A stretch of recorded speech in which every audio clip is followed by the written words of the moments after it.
Hello guys, Nick Z. I'm kind of pointing this camera in the dark over here so that you can get a better view of what the LED bulbs look like.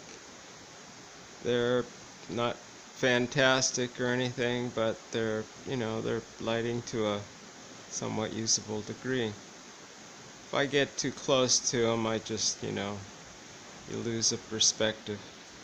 Anyway, the guys asked me what I was doing with this, so I have 24 volts coming into it. Let's see if I can find some kind of pointer here. Excuse me for a second. So I've got 24 volts coming in from this line here. This is the negative coming in, and it's going through this crystal oscillator. This one right now is a 12 megahertz crystal. And let me turn this light on so you get a better view. So I have this 12 megahertz crystal, and right now I'm running a D400 transistor over here behind this set of caps. The first two little caps are 22 picofarads, and the bigger one, I think it's a 102. So that's kind of what's going on over there. And then what I have been messing around with lately is these little caps, because actually the output to the bulbs comes out over here and then it goes out to them. But this is 100 nanofarad, I believe, and if I get too close in here I could kill the camera with the high voltage. It's not like it's outrageous, but it does spread out. I don't seem to have the problem that Dr. Stifler does, though, with all the static in the voice that he gets. So as you can see, I've taken two coils out, two L3 coils out, and each one is connected to a little cap here. This one's for one, and the other bigger one of the little caps is for this other L3 coil. And they go out. Well, this one coil goes through the diodes that are in here. This diode loop right in here. There's 8 and 8, and so it goes out. This diode loop goes out to this bulb, and this other diode loop over here goes out over here this way.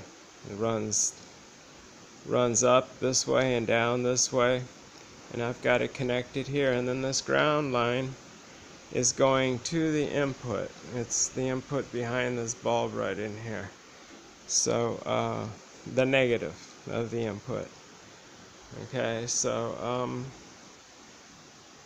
what I wanted to show you, but let me turn this light off again,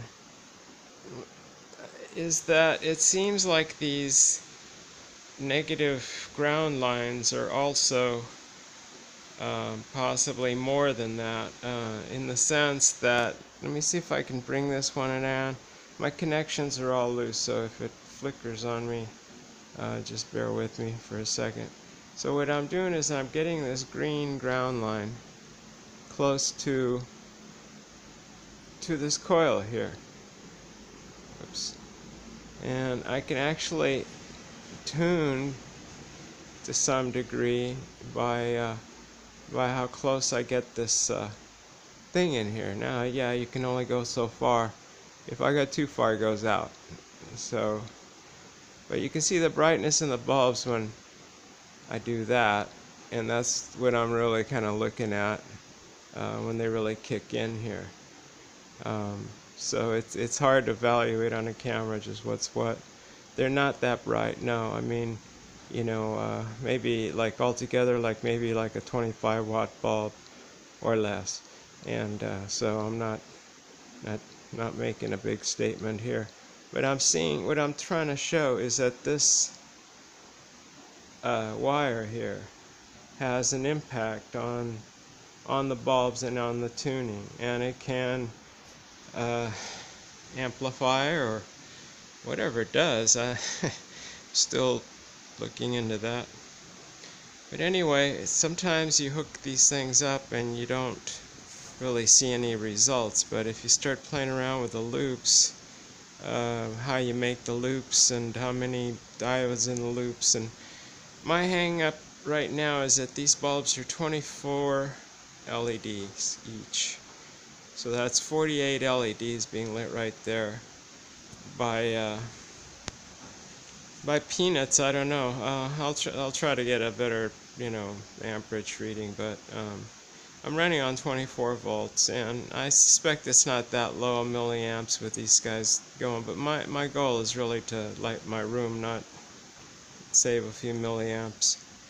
So as far as I can see, it's going, but it's hard going uphill on this.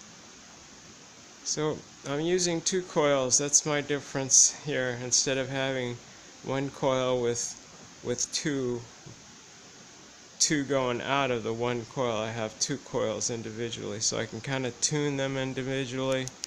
Like if I get my finger into one over here, I can tune one. I might cut it right out, but anyway, I can tune this one. You can see that it changes this one, and over here I can put my finger on this other coil or get it close to it, not right on it, but I can possibly change the tuning of this other coil or set them right off. It's a trick. It seems like they go into these different resonant modes. I'm not sure what's going on. I'm just trying to get this light up as far as I can, and then I'll try to hook up the scope and see what's up with that. But sometimes hooking the scope up changes things, so I've been trying to get this and play around with the different connections while I can. And okay, I think I made the video long enough, so I thank y'all for watching. Have a good night or good day, as the case may be. Ciao.